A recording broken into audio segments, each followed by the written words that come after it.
إن الحمد لله نحمده ونستعينه ونستغفره ونعوذ بالله من شرور أنفسنا ومن سيئات أعمالنا من يهده الله فلا مضل له ومن يضلل فلا هادي له وأشهد أن لا إله إلا الله وحده لا شريك له وأشهد أن محمدا عبده ورسوله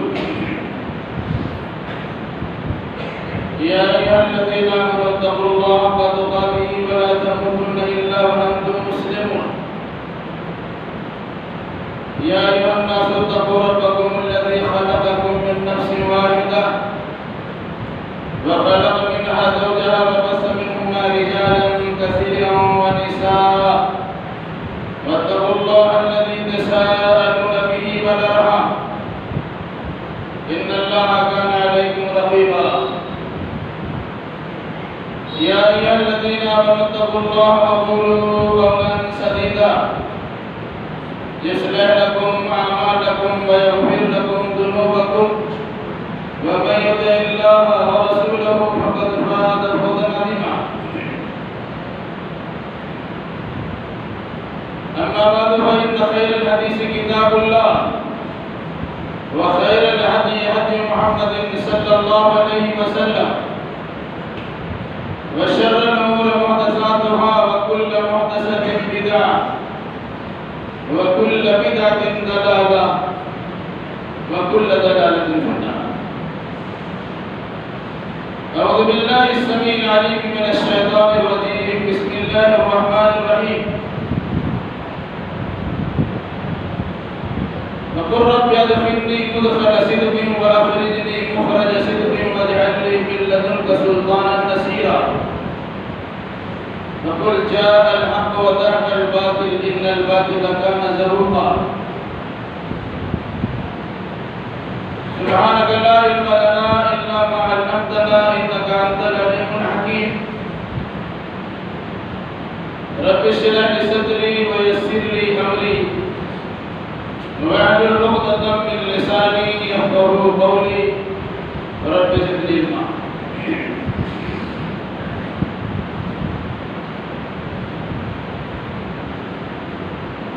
ہر طرح کی تعریف لائق و سزاوار ہے ہر چیز کے خالق و مالک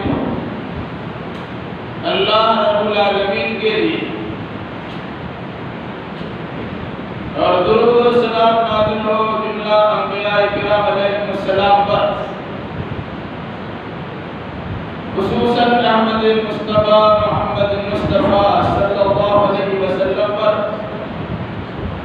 اللہم صلی علی محمد وعلی آل محمد کما صلیت علی ابراہیم وعلی آل ابراہیم انک حمید مجید۔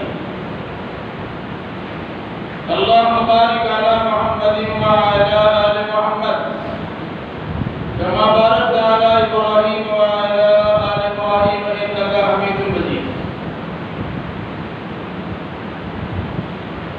بزرگوں، نوجوان ساتھیوں، پردہ نشین اور بہنوں،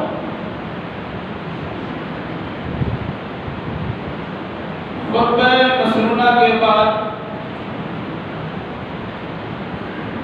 سورۃ الاسراء، سورہ بنی اسرائیل کی 2 آیات کریمہ کی تلاوت کی گئی ہے۔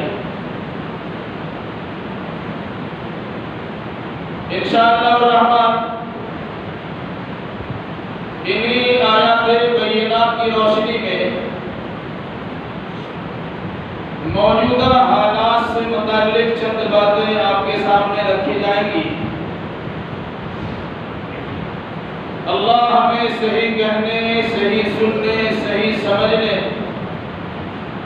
اور صحیح باتوں پر عمل کرنے کی توفیق مرحمت فرمائے۔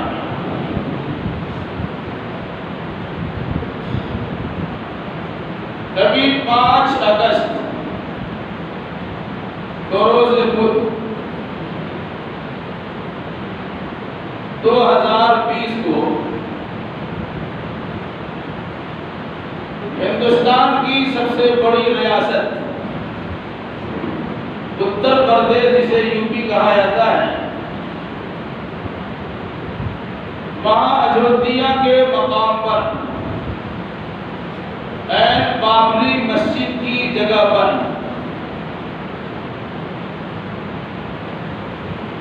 رام مندر کی تعمیر کا آغاز کیا گیا۔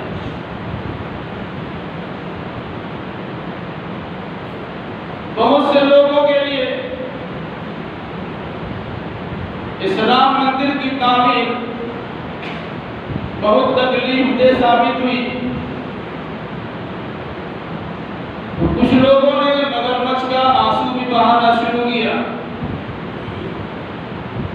اور اکثر و بیشتر کو تو اس کی فکر اور پرواہ ہی نہیں۔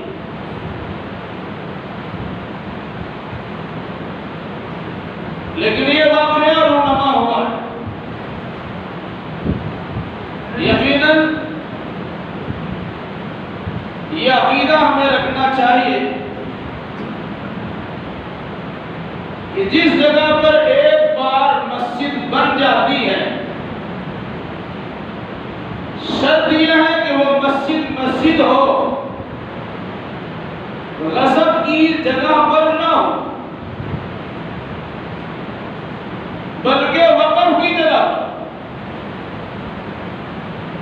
تو شرعی نقطہ نگاہ کو مد نظر رکھتے ہوئے جس جگہ ایک بار مسجد بن جاتی ہے وہ صبح قیامت تک مسجد رہے گی۔ یہ تو عقیدہ رکھنا ہے۔ مسجد بننے کے بعد یا مسلمان اسے توڑے یا غیر مسلم توڑے، کبھی پرانی مسجد ڈھائی جاتی ہے، منہدم کی جاتی ہے، اگر اچھا نہ لگے تو شہید کی جاتی ہے، اس لیے کہ دوبارہ نئی تعمیر کی جائے۔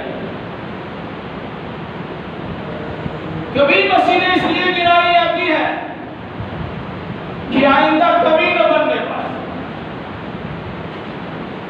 بہت ساری مسجدیں مسلمانوں نے توڑی ہے اور خود اسے اچھے انداز میں بنائی ہے۔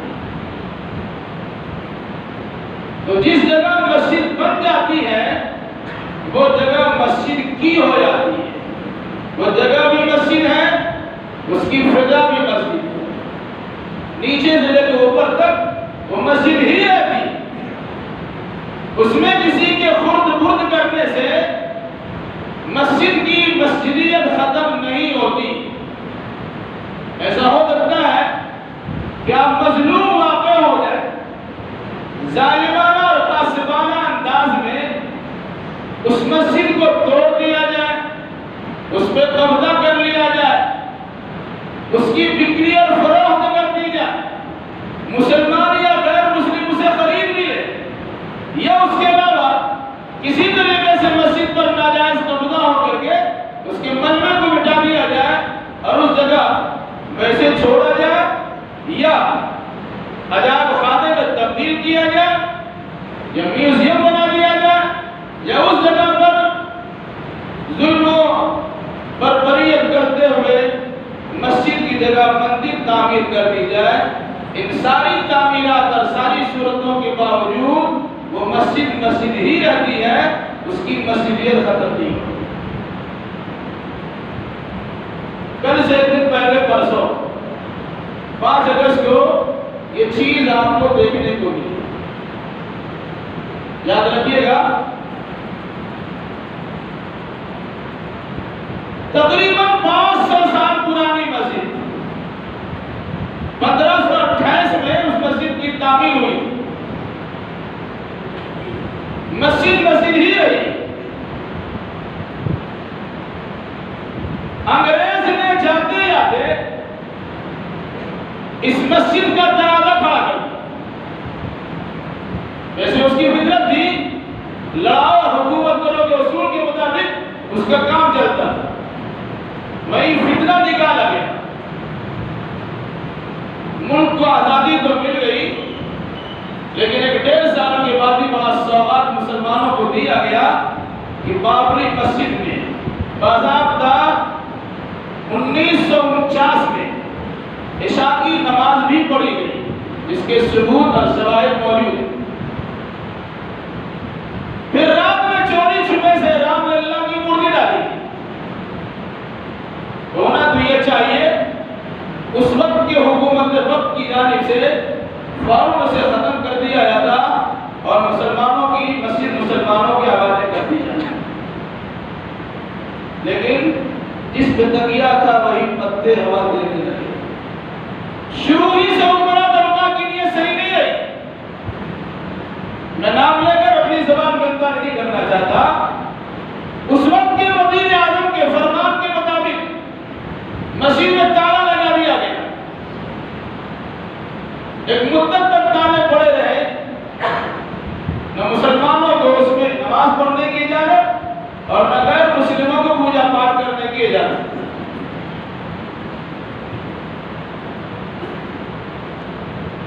1984 میں وشو ہندو پریشد کی جانب سے تحریک چلائی گئی،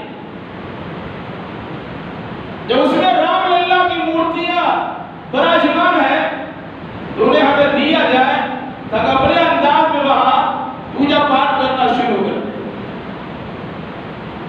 1986 میں اس وقت کے سرکار نے دو بڑا کام کیا، ایک تو مسلمانوں کو خوش رکھا، دوسرا غیر مسلموں کو خوش رکھا۔ اگر کسی عورت کو 3 طلاق پڑ جائے، اس عورت کو اس کے شوہر کی جانب سے نان نفقہ ملے گا کہ نہیں ملے گا؟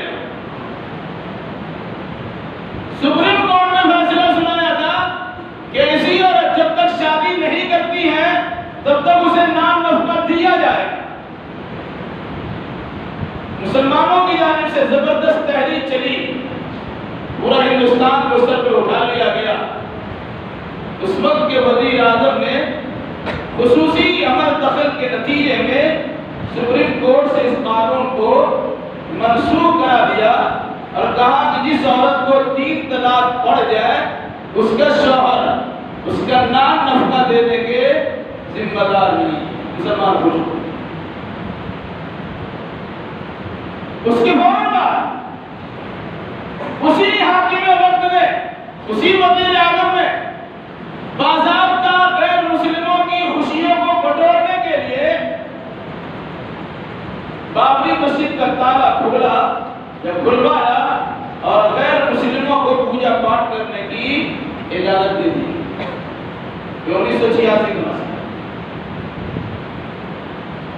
معاملہ چلتا رہا یہاں تک کہ 6 دسمبر 1992 میں بلوائیوں اور فسادیوں کے ذریعے سے بابری مسجد کو منہدم کر دیا گیا، توڑ دیا گیا یا شہید کر دیا۔ مقدمات کی پیروی ہوتی رہی، ہائی کورٹ اور سپریم کورٹ کے سامنے باتیں لائی جاتی رہی۔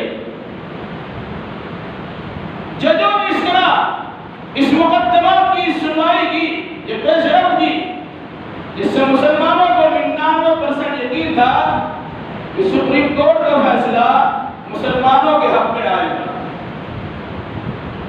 کیوں؟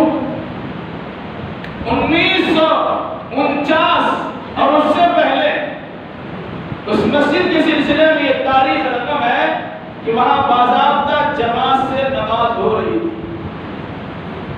سپریم کورٹ نے تسلیم بھی کیا تھا کہ بابری مسجد کسی مندر کو توڑ کے نہیں بنائی گئی۔ سپریم کورٹ نے یہ بھی تسلیم کیا تھا کہ 1992 میں بابری مسجد کو توڑنا یہ غیر قانونی تھا اور یہ توڑنے والے مجرم تھے وغیرہ تھا۔ اس کے باوجود 9 نومبر 2019 میں سپریم کورٹ کا فیصلہ آپ کے سامنے آیا کہ وہ پوری جگہ مندر اور اس کے ٹرسٹیوں کا حوالے کر دیا جائے اور اس کے بالمقابل 5 ایکڑ زمین اس سے کہیں دور ہٹ کے مسلمانوں کو مسجدیں تعمیر کرنے کے لیے عطا کر دی جائے۔ یہ سب چیزیں ہوتی ہیں۔ اسی سپریم کورٹ کے فیصلے یہ تصویہ کے نتیجے میں ٹرسٹ بنایا گیا اور باضابطہ جس وقت میں پوری دنیا کرونا وائرس کی لڑائی لڑ رہی ہے اسی دوران یہ چیز آپ کو دیکھنے کو ملی کہ ملک کا وزیر اعظم بدست خود بھومی پوجن کر رہے ہیں اور ساتھ ساتھ رام مندر کی شیلا نیاس یا اس کی بنیاد ہے. پھر اس کے بعد ان کا جو بھاشن اور کی تقریر ہوئی وہ بھی آپ کے سامنے. ان چیزوں کو دیکھ کر سننے کے بعد کچھ لوگوں کا خون تو ضرور کھولا ہے.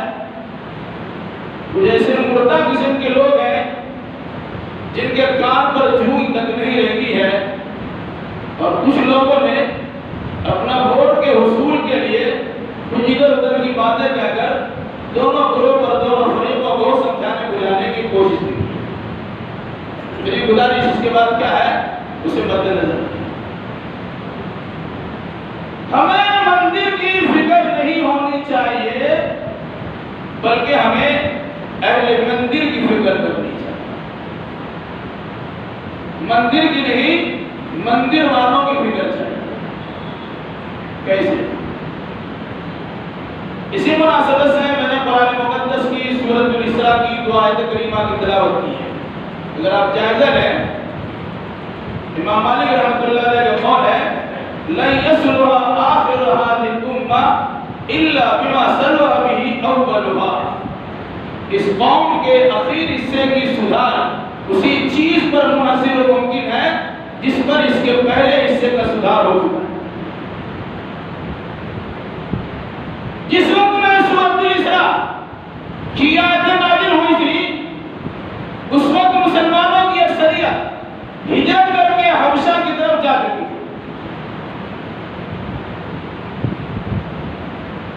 حالات کتنے خراب مکہ کے تھے نتیجے کے طور پر مسلمان ہجرت کرنے پر مجبور ہو گئے. اپنے دین کا سودا نہیں کیا ایمان کو نہیں بیچا اپنی زمین جائیداد اور مکان کو چھوڑ کر کسی محفوظ اور مامون جگہ پر جا کر رہنا گوارا کر. اسی درمیان قرآن مقدس کی یہ سورہ نازل ہو رہی ہے. ان آیتوں کا نزول ہو رہا ہے جس میں بطور خاص کچھ احکام ہیں. آج کے موجودہ دور میں اگر ان آیات پر غور کریں ایک نقشہ آپ کے سامنے آئے گا اور بعد میں جو چیزیں ہونے والی ہیں انشاءاللہ الرحمن اس کی خوشخبریاں بھی آپ کے سامنے آ سکتی ہیں. ان میں سے دو دعائیہ کلمات ہم نے آگے پیچھے پوری کو بہت ساری آتے ہیں لیکن دعائیہ کلمات پر مشتمل دو آیتیں میں نے آپ کے سامنے پڑھی ہے. وَقُلْ رَبِّ أَدْخِلْنِي مُدْخَلَ صِدْقٍ وَأَخْرِجْنِي مُخْرَجَ صِدْقٍ وَاجْعَلْ لِي مِن لَّدُنكَ سُلْطَانًا نَصِيرًا. اللہ نبی صلی اللہ علیہ وسلم کو مخاطب کرتے ہوئے اللہ نے کہا اے نبی کہیے کیا رب ادخلنی مدخل صدق. اے اللہ مجھے سچائی کے ساتھ سچائی کے مقام میں داخل کر. وَأَخْرِجْنِي مُخْرَجَ صِدْقٍ اور مجھے سچائی کے ساتھ سچائی کی جگہ سے نکال. وَاجْعَلْ لِي مِن لَّدُنكَ سُلْطَانًا نَصِيرًا اور میرے لیے اپنی جانب سے ایسی حکومت اقتدار عطا فرما دے کہ باضابطہ ہمارا معین و مددگار بھی ہو. ایک دعا تو یہ اور اس کے بعد دعائیہ کلمات نہیں. اگر یہ دعا قبول ہو جائے تو اللہ تبارک و تعالیٰ کی جانب سے قبولیت کی شکل کیا ہوتی ہے اس کا تذکرہ. وَقُلْ جَاءَ الْحَقُّ وَزَهَقَ الْبَاطِلُ إِنَّ الْبَاطِلَ كَانَ زَهُوقًا. اے نبی فرمائیے کہ حق آ گیا اور باطل مٹ گیا اور باطل کو تو مٹنا ہی تھا.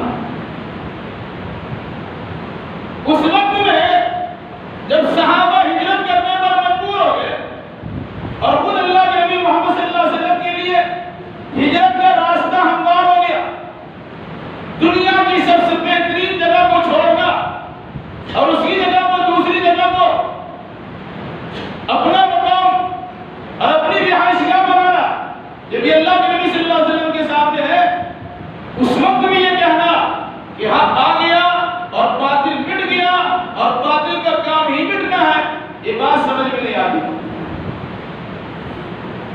بہت سے لوگ کہتے ہیں کہ بے جوڑ باتیں ہیں، حق آ گیا تو مکہ میں رہی بھاگ کیوں ہے؟ حق آ گیا اور باطل کو مٹنا ہے تو مکہ کی سرزمین میں چھپے نہیں، یہاں سے رخصت ہونا کیوں ہے؟ لیکن نہیں، اس سے پہلے دعا کروایا اللہ نے، رب ادخلنی مدخل صدق واخرجنی مخرج صدق واجعل لي من لدنك سلطانا نصيرا۔ ان دونوں آیتوں کے سیاق و سباق پہ غور کیجیے، اس سے پہلے اور اس کے بعد کی آیتوں پہ غور کیجیے تو بہت سارے مسائل نکل کے آپ کے سامنے آتے ہیں۔ وقتی طور سے کمزوری آپ کو دکھائی دیتی ہے، لیکن ایک انسان اپنے آپ کو جب کمزور محسوس کرتا ہے اور پھر وہ سب سے بڑا سہارا تلاش کر لیتا ہے، اس کی کمزوری دور ہو جاتی اور اللہ اپنے فضل و کرم سے اسے کامیابی کی منازل طے کرا دیتا ہے۔ آگے پیچھے اس کی تفصیل پڑھ لیجیے گا، وقت کی قلت کے پیش نظر ان تفصیلات میں جانا مناسب نہیں سمجھتا۔ تو اللہ کے نبی صلی اللہ علیہ وسلم سے کہلوایا گیا وَقُلْ جَاءَ الْحَقُّ وَزَهَقَ الْبَاطِلُ إِنَّ الْبَاطِلَ كَانَ زَهُوقًا۔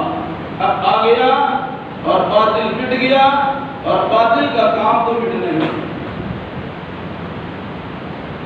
ان آیات کے نزول کے بعد اللہ کے نبی صلی اللہ علیہ وسلم کو لگا کہ اب یہاں سے نکلنے کا وقت آ چکا ہے، چنانچہ کچھ ہی دنوں کے بعد آپ نے ہجرت کی، چھپا کر نہیں بھاگے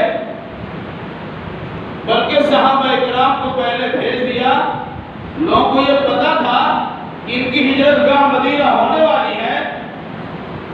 پھر اس کے بعد اللہ کے نبی صلی اللہ علیہ وسلم مدینہ تشریف لے گئے اور باضابطہ مدینہ میں ایک ایسی ریاست کا قیام عمل میں لایا جو طاقت و قوت کے اعتبار سے پوری دنیا کو آپ کو دکھانے کے لیے قابل ہے۔ جو دعا اللہ کے نبی نے کی تھی وَقُلْ رَبِّ أَدْخِلْنِي مُدْخَلَ صِدْقٍ وَأَخْرِجْنِي مُخْرَجَ صِدْقٍ وَاجْعَلْ لِي مِن لَّدُنكَ سُلْطَانًا نَصِيرًا۔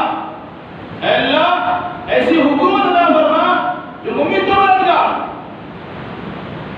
تو اللہ کے نبی صلی اللہ علیہ وسلم مدینہ تشریف لے گئے، دعا کی مقبولیت ہوئی، مدینہ کی ریاست قائم ہوئی اور صرف 8 یا 9 برس کے فوراً بعد اس مکہ کی سرزمین سے ہجرت کرنے پر آپ کو مجبور کیا گیا تھا، آپ اسی سرزمین پر فاتحانہ شان سے داخل ہوئے اور قرآن مقدس کی سائد کا نظارہ لوگوں کو دکھلایا۔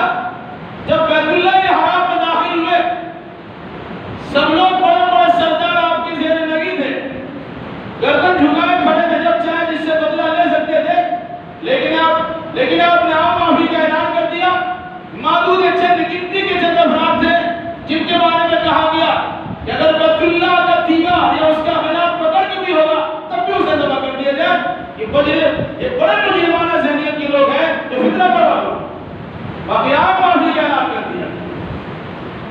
اس کے بعد تاریخ نے اس چیز کو نوٹ کیا ہے کہ اسی مسجد حرام کے اندر بیت اللہ خانہ کعبہ کے چاروں طرف 360 بت رکھے گئے۔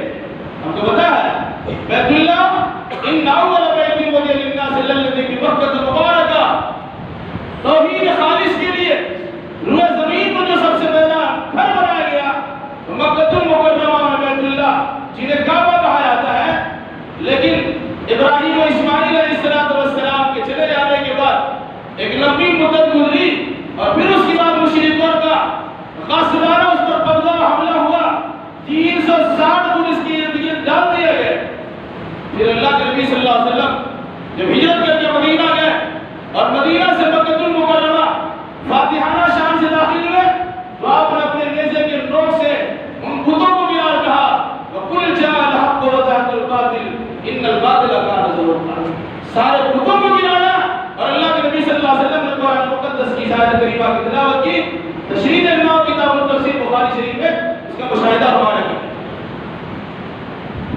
سنانے کا مقصد کیا ہے؟ آپ 86 سال کے بعد ترکی میں آیا صوفیہ مسجد سے متعلق دلیل کو فراہم کرتے ہیں. ہمیں ان دلیلوں پر وشواس اور بھروسہ کرنے کی کوئی ضرورت نہیں ہے. ہمارے پاس اللہ کے نبی محمد رسول اللہ صلی اللہ علیہ وسلم کا طریقہ عمل ہے. وہ فتح مکہ اور ساتھ ساتھ فتح مکہ کے ساتھ فتح بیت اللہ جہاں 360 بت رکھے گئے تھے ان بتوں کی صفائی کا مسئلہ اللہ کے نبی محمد رسول اللہ صلی اللہ علیہ وسلم نے ہجرت کے صرف 8 سال کے بعد کر دیتا ہے. کیوں کیا؟ کیسے کیا؟ اگر اس کو سمجھنا ہو اس سے پہلے کی آیتوں کو اپنے ذہن میں رکھیے. اقم الصلاۃ لدلوک الشمس الی غسق الليل وقرآن الفجر ان قرآن الفجر كان مشهودا ومن الليل فتهجد به نافلة لك عسى ان يبعثك ربك مقاما محمودا وقل رب ادخلني مدخل صدق واخرجني مخرج صدق واجعل لي من لدنك سلطانا نصيرا وقل جاء الحق وزهق الباطل ان الباطل كان زهوقا وننزل من القرآن ما هو شفاء ورحمة للمؤمنين ولا يزيد الظالمين الا خسارا. اس کے بعد بھی آیت ہے اور اس سے پہلے کی بھی آیا. اندازہ لگائیے رسول اکرم صلی اللہ علیہ وسلم کو لوگوں نے اپنے کام فریب میں لینے کی بھرپور کوشش کی تھی. کہا کہ قرآن میں تھوڑی تبدیلی کر دیجئے اور اپنی مجلس میں بیٹھنے والے ایک کم تر طبقہ کے لوگوں کو ہٹا دیجئے پھر ہمارے نگاہ میں آپ بڑے ہو جائیں گے.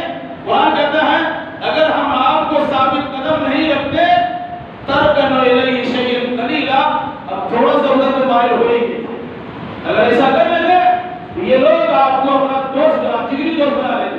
لیکن قرآن کہتا ہے پھر ہم دنیا میں بھی دوہرا عذاب دیتے اور آخرت کے اندر بھی آپ کو دوہرا عذاب دیتے. اگر ایسا کرتے کہ دین اسلام میں کسی قسم کی تبدیلی مان لیتے اور مسلمانوں کی اس کا سودا کر کے غیر مسلموں کے ساتھ مل جاتے دنیا میں آپ کو بخشا نہیں آتا اور مرنے کے بعد بھی دوہری سزا آپ کو ملی. اللہ کے نبی صلی اللہ علیہ وسلم کو قرآن نے سنایا اور اس کے بعد کہا سنو سنت من قد ارسلنا. اس سے پہلے جو گزر چکے ہیں اور میرا طریقہ رہا ہے اور میرا طریقہ بدلا نہیں کرتا ہے. مخالفین کو ہم اس کو بے خبر سے اٹھا دیتے بغیر ادائی. اور اس کے بعد اللہ کے نبی سے کہا گیا اقم الصلاۃ لدلوک الشمس الی غسق الليل وقرآن الفجر.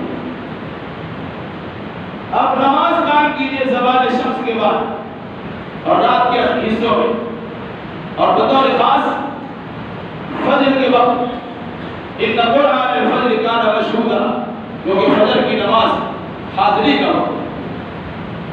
یہ تو فرض نمازوں کا تذکرہ ہے اور اس کے فوراً بعد اللہ نے کہا وَمِنَ اللَّيْلِ فَتَهَجَّدْ بِهِ نَافِلَةً لَكَ عَسَىٰ أَن يَبْعَثَكَ رَبُّكَ مَقَامًا مَحْمُودًا. رات میں تہجد گزاری بھی کیجیے. یہ ان 5 نمازوں میں ایک اضافہ آپ کی ذمہ ہے. اگر ایسا کریں گے تو اللہ آپ کو مقام محمود میں پہنچا دے گا. اور پھر اس کے بعد اللہ تبارک و تعالیٰ سے دعا کا طریقہ سکھلایا. کیا دعا کا طریقہ ہے؟ وَقُلْ رَبِّ ادْخِلْنِی مُدْخَلَ صِدْقٍ وَأَخْرِجْنِی مُخْرَجَ صِدْقٍ وَاجْعَلْنِی مِن لَّدُنْکَ سُلْطَانًا. اور یہ قرآن مقدس کیا تو اندازہ ہوگا کہ کس طرح اللہ تبارک و تعالیٰ نے اپنے رسول کو اس دنیاوی زندگی میں ثبات قدمی عطا فرمائی ہے. وقتی طور سے مکہ المکرمہ سے ہجرت کروا دیا ہے, مدینہ میں رہائش پذیر کروا دیا ہے, پھر مکہ المکرمہ میں فاتحانہ شان سے داخل ہونے کی صورت پیدا کر دی ہے اور 360 رکھے گئے معبودان باطل کو کس طرح انہوں نے نکال باہر کیا. یہ قرآن صرف پڑھنے کے لیے ہے, یہ برتنے کے لیے بھی ہے. افسوس یہ ہے یہ تو لوگ قرآن پڑھتے ہی نہیں ہیں, جب بہت پڑھتے ہیں ختم تو ختم کرتے ہیں, اتنا ختم کرتے ہیں کہ وہ بھی ختم ہو جائے. لیکن قرآن میں لکھا کیا ہے اسے سمجھتے ہی نہیں. اگر اسے سیاق و سباق کے ساتھ پس منظر اور پیش منظر کی سہولیات کے ساتھ کس وقت میں کیسی آیتیں نازل ہوئی ہیں اسے مد نظر رکھتے ہوئے وہاں جائے یقیناً بہت ساری چیزیں ہمارے سامنے کیا آپ نے بیت اللہ الحرام میں 360 بت رکھ دیے گئے. آپ نے کبھی کوشش نہیں کی ان بتوں کو پھینکنے. یاد رکھیے گا 13 سال مکہ میں آپ رہے اور اس سے پہلے 40 سال 13 سال نبوی دور مکہ المکرمہ میں آپ نے بسر کی ہے، لیکن کبھی آپ کی جانب سے یہ بات نہیں سنی گئی کہ آپ نے یا کسی مسلمان نے ان بتوں کو وہاں سے ہٹانے کی کوشش کی ہے، بلکہ جیسے 360 بت خانہ کعبہ کے گرد رکھے ہوئے ہیں اس سے تو پرواہ نہیں ہے۔ مقصد کیا تھا؟ ہمیں ان کو ہٹا کر دشمنی مول لینے کی ضرورت نہیں ہے، ہم تو ان لوگوں کو تیار کریں گے جو ان کے پجاری ہیں، وہ خود اپنے ہاتھوں سے اسے ہٹا دیں گے، یہ ہٹوانے کی درخواست کریں گے، معاملہ سارا تمام ہو جائے۔ اور وہی کہ اللہ کے نبی صلی اللہ علیہ وسلم نے مکہ المکرمہ میں صرف توحید کی دعوت دی ہے، توحید کا مزاج بنایا، توحید کا پرچار کیا ہے، لیکن لوگوں کو ایک آنکھ نہیں بھائی اور اللہ کے نبی صلی اللہ علیہ وسلم کو ہجرت کرنے پر مجبور کر دیا گیا۔ مدینہ تشریف لے گئے، وہاں سے بھی آپ نے دعوت و تبلیغ کا ہی فریضہ انجام دیا، امر بالمعروف و نہی عن المنکر کا فریضہ انجام دیا، لوگوں کے دل و دماغ میں اسلام کو رچایا اور بسایا۔ اس میں آپ نے اپنے اخلاق فاضلہ کا باضابطہ مظاہرہ کیا ہے کہ جب موقع فراہم ہو جائے اس سلسلے میں کچھ رہنمائی ہمارے سامنے جو رکھی ہے اسے مد نظر رکھنے چاہیے۔ فتح مکہ سے 1.5 سال پہلے یا 2 سال پہلے صلح حدیبیہ سے 6 ہجری میں جب اللہ کے نبی صلی اللہ علیہ وسلم 14 صحابہ کرام کے ساتھ ایک خواب کی تعبیر پر عمل کرنے کے لیے عمرہ کی طرف سے مکہ المکرمہ جا رہے تھے تو حدیبیہ کے مقام پر آپ کو روک دیا گیا، کہا نہیں جا سکتے آپ، بڑے جذبات تھے۔ 14 صحابہ کرام جن میں سے کسی ایک کے ایمان کے پاسن بھی ہم نہیں ہے، وہ سارے 14 صحابہ، وہ تمام کے تمام 14 صحابہ کرام اللہ کے نبی صلی اللہ علیہ وسلم سے کہنے پر مجبور ہو گئے، یہاں تک عمر فاروق جیسے انسان یا رسول اللہ کیا حق پر نہیں ہے، پھر اتنا تب تو صلح کرنے کی ضرورت کیا ہے؟ آپ نے کہا جو فیصلہ ہوا کیا تھا؟ مکہ سے مدینہ جائے گا واپس کیجئے گا، مدینہ سے مکہ آئے گا واپس نہیں کریں گے۔ یہ چیز تو بڑی خطرناک نظر آ رہی تھی، لیکن آگے پیچھے جو بہت ساری چیزیں تھے بہت ساری چیزوں پر نگاہ نہیں تھی۔ 10 سال تک جنگ بندی رہے گی، 10 سال تک جس سے بھی دوستانہ تعلقات قائم کرنا چاہے کر لیجیے، اپنے دھرم مذہب کی ترویج اشاعت میں کرنے میں کسی قسم کی رکاوٹ نہیں ہوگی۔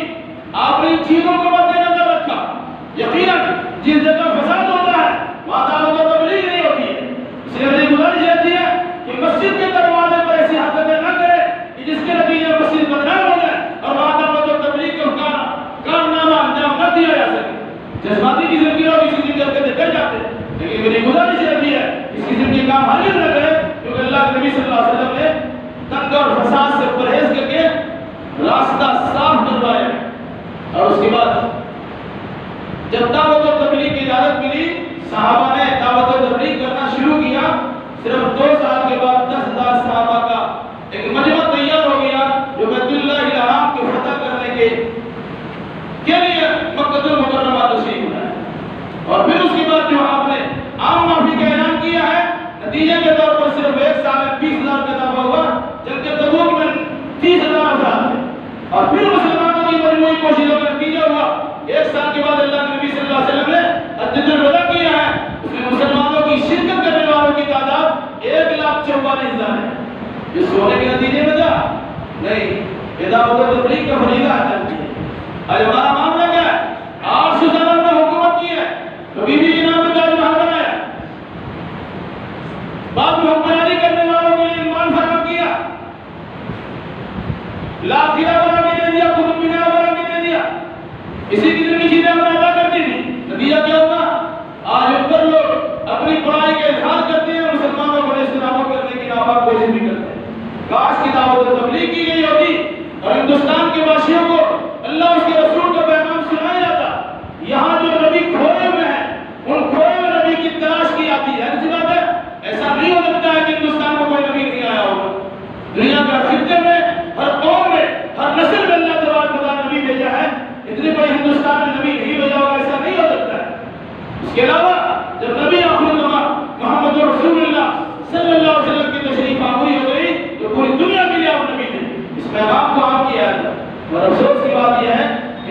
توجہ نہیں دی گئی، نتیجے کے طور پر ہندو مسلم کا فساد خون بڑھتا رہا اور آج یہ صورتحال پیدا ہو گئی۔ پھر بھی ہمیں ناامید ہونے کی ضرورت نہیں ہے۔ اگر حالات ہم بدلتے ہیں، اپنی اصلاح ہم کرتے ہیں، 8 سال کے بعد نہیں، 16 سال کے بعد نہیں، 32 سال کے بعد نہیں، 64 سال کے بعد صحیح، یقیناً اور بالیقین ضرور ہم نہیں تو ہماری نسل اس جگہ پر ضرور مسجد بنائے گی، کیونکہ جو ایک مرتبہ مسجد بن جاتی ہے وہ مسجد ہی رہتی ہے۔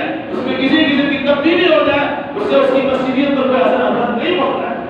اس لیے ہمیں کوئی امید بھی رہنا چاہیے اور ساتھ ساتھ اللہ اس کے رسول کے پیغام کی ترویج و اشاعت بھی کرنی چاہیے اور بار بار اللہ سے دعا کرنی چاہیے وقل رب ادخلنی مدخل صدق واخرجنی مخرج صدق واجعل لي من لدنك سلطانا نصيرا، تاکہ اللہ تبارک و تعالیٰ اپنے فضل و کرم سے اس کا مظاہرہ ہمیں دکھلا دے اور اس کا نمونہ ہمارے سامنے ظاہر کر دے کہ وقل جاء الحق وزهق الباطل ان الباطل كان زهوقا۔ اللہ ہمیں اور آپ کو اور جملہ مسلمانوں کو ایک سمجھ کی توفیق عطا فرمائے۔ الہی جو بیماروں نے شفا کامل اور عاجل عطا فرما، الہی جو مقروض نے قرض ادا کرنے کی سہولیات فراہم کر دے، الہی جو محفوظ کی گرفتاروں کی رہا کے اسباب بنا دے، الہی جن لوگوں نے دعا کی درخواست کی تمام کی جائز مراد کو پوری فرما، جب تک ہمیں زندہ رکھ کتاب اللہ اور سنت رسول اللہ پر عمل کر زندہ رکھ اور جب ہمارا خاتمہ ہو انہی دونوں کی ترویج شامل کر کے ہمارا خاتمہ ہو۔ نقول قول هذا واستغفر الله لي ولكم ولسائر المسلمين وآخر دعوانا أن الحمد لله۔